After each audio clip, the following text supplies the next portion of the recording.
Unsaon man bitaw gyud pagsiguro nga dili kita mahubsan sa mga mag-uuma nga mopakaon natong tanan.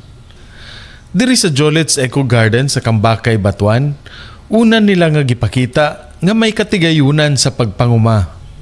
Importante kini kay kun walay mahaylo sa dako nga kita, mas mupili na ang mga tao sa katong eskwelahon nga dali ra ang kwarta.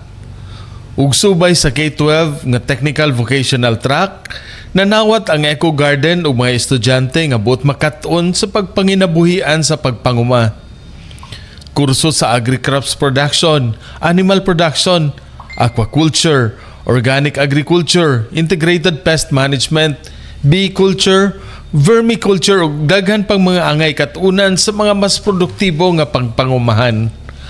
Maayon na lang usab kay may mga eskwelahan nga misalig ug sa ilang mga estudyante mingtugyan aron katudluan.